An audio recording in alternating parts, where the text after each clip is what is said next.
Ciao ragazzi, ben ritrovati ancora una volta sul canale Slot Car Tech.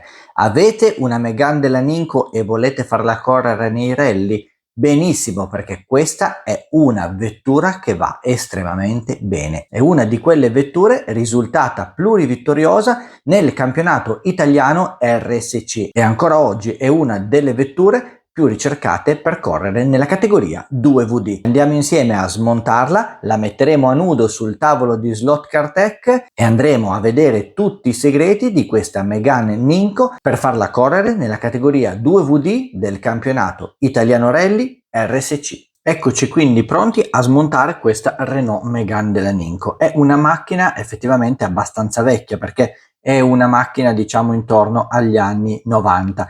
Tenete conto che questa è un'edizione limitata, la Ninco faceva delle vetture in occasione del Rally Slot di Catalunya, questa è marchiata 98, o meglio al numero 98 perché corrisponde all'anno di produzione o al Rally di Catalunya Costa Brava del 1998, per cui fatevi i conti di quanti anni ha questa vettura. Nella fattispecie io ho utilizzato questa colorazione perché mi piace veramente parecchio e poi anche perché purtroppo non se ne trovano più tanti in giro, ma questa è una delle versioni che ancora si può trovare o nei mercatini dell'usato oppure anche su alcuni siti spagnoli che sono specializzati nella vendita di slot car. A livello di carrozzeria io ho solo ed esclusivamente rimosso la fanaleria supplementare anteriore, un po' perché avevo paura che si potesse rompere magari durante qualche urto, un po' perché così sono andato a limitare un po'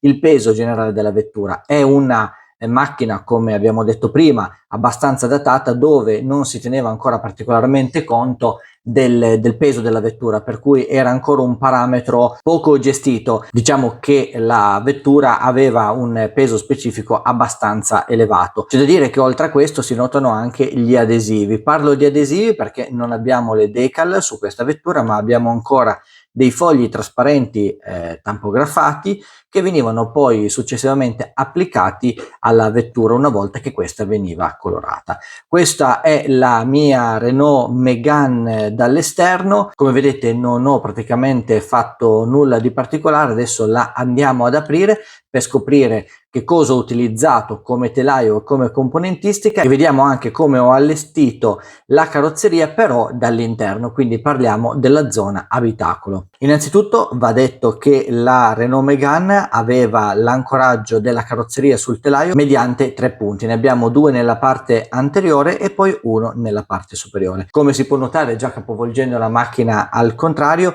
il telaio originale è stato completamente sostituito con un telaio decisamente molto più performante della Kill Slot. Nella fattispecie questo è un telaio 3D, poi il resto lo andiamo a scoprire una volta che apriamo la vettura. Per unire le due parti della vettura, quindi telaio e carrozzeria, io ho utilizzato 3 viti di tipo Phillips, quindi sono viti con passo metrico e sono anche viti imperdibili, quindi hanno l'ultima parte dello stelo della vite non filettato. In questo modo la vettura ha molta più facilità nel basculare. Vado così ad aprire la mia vettura, tolgo le viti che come vedete cascano praticamente da sole e abbiamo il tutto aperto. Queste sono le viti che vi dicevo prima, sono viti decisamente particolari perché sono abbastanza lunghe come stelo, hanno una capocchia molto piccola, il che mi permette di entrare agevolmente all'interno dei fori del telaio, sia se avessi utilizzato e mantenuto il telaio del Ninco, sia come in questo caso con il telaio Key Slot, perché i fori sono comunque stati mantenuti piccoli così come l'originale. E partiamo subito dalla carrozzeria. Esternamente, come vi dicevo, ho semplicemente tolto la fanaleria supplementare, però girando la vettura al contrario notiamo che tutta la parte dell'abitacolo interna è stata completamente rimossa. Come vi ho già detto più volte, nel regolamento RSC, quindi il campionato italiano Rally Slot, anche nella categoria 2 ruote motrici è assolutamente permesso andare a rimuovere l'intero abitacolo. Basta mantenere i vetri originali della vettura, quindi non possiamo andarli a sostituire con dei vetri in Lexan, però la parte interna è diciamo rimovibile e quindi sostituibile con un interno in Lexan. Io l'ho fatto perché l'interno in Lexan è decisamente molto più leggero e mi aiuta a abbassare il baricentro. In più su questa vettura avevamo un abitacolo decisamente pesante perché il tutto era fatto per un discorso estetico e anche il pilota con il suo navigatore pesavano abbastanza, per cui ho preferito sicuramente sostituirlo per abbassare innanzitutto il baricentro della vettura e poi andare così a ridurre anche il peso globale. Come sempre io vado a fissare l'interno in Lexan mediante 3 punti di ancoraggio con nastro adesivo, un semplicissimo nastro che mi permette così anche la rimozione dell'interno nel caso dovessi fare piccole manutenzioni o comunque pulire la vettura, una nella parte anteriore e 2 nelle parti laterali diciamo posteriori. Queste mi servono perché così vado a tenere l'interno in Lexan sollevato sopra le ruote, sopra il passaruote, in modo tale che questo non vada comunque a cadermi sui copertoni della mia vettura, eventualmente andando a rovinarli o comunque segnarli in malo modo.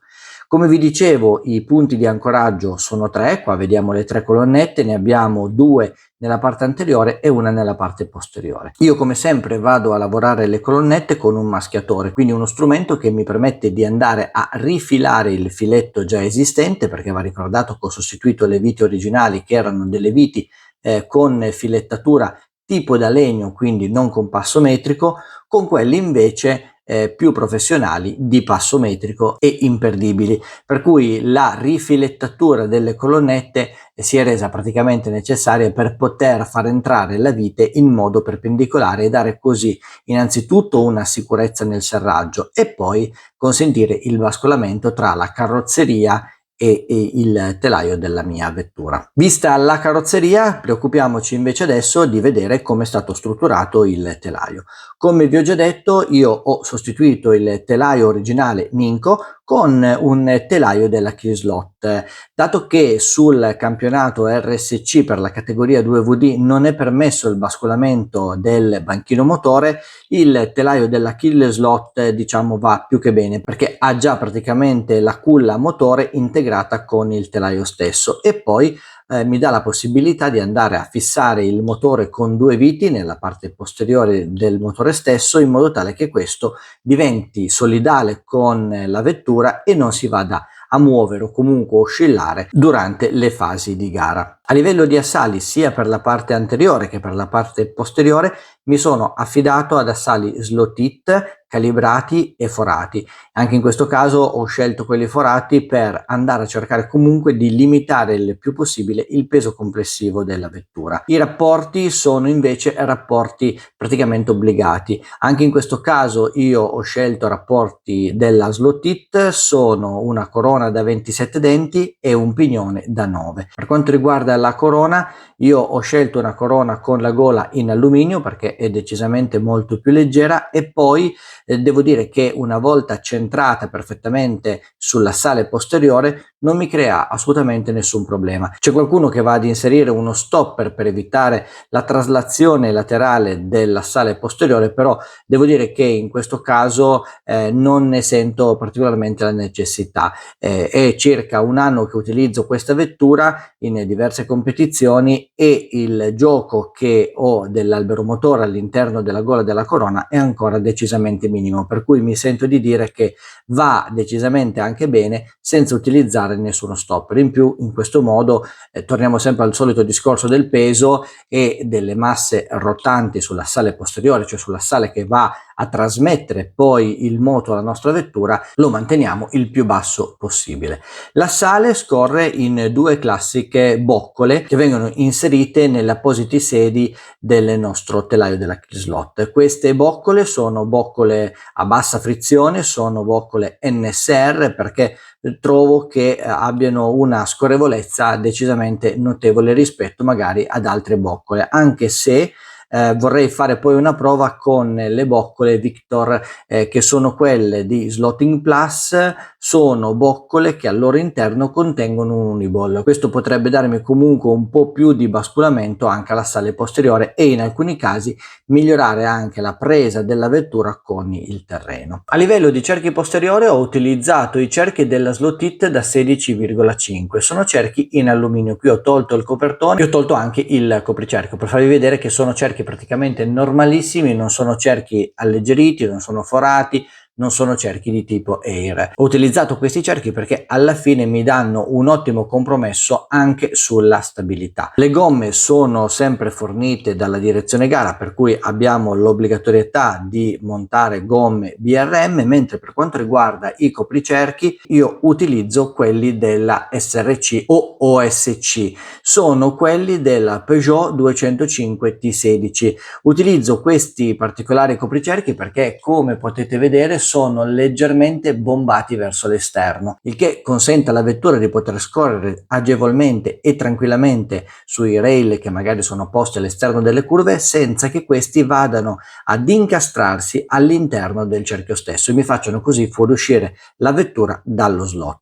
Anche all'avantreno ho utilizzato cerchi Slotit classici, non sono neanche in questo caso cerchi alleggeriti. Ho utilizzato sempre i cerchi da 16,5, ma questa volta ho utilizzato delle gomme decisamente più piccole. Sono le Slotit PT19, sono gomme con le quali io mi trovo veramente molto bene, soprattutto per le ruote che non hanno il trasferimento del moto sulle due ruote anteriori, per cui prediligo la maggiore scorrevolezza e quindi queste gomme fanno decisamente al caso di questa Renault Megane. All'anteriore però, come potete vedere, ho utilizzato anche due stopper, due piccoli distanziali per andare a posizionare l'assale anteriore il più largo possibile rispetto alla carrozzeria, quindi le ruote non fuoriescono dalla carrozzeria stessa, ma comunque rispetto a come erano in origine le ho leggermente allargate. In questo modo ho aumentato parecchio la stabilità. Ho aggiunto poi anche due grani sia nella parte superiore dell'assale sia anche nella parte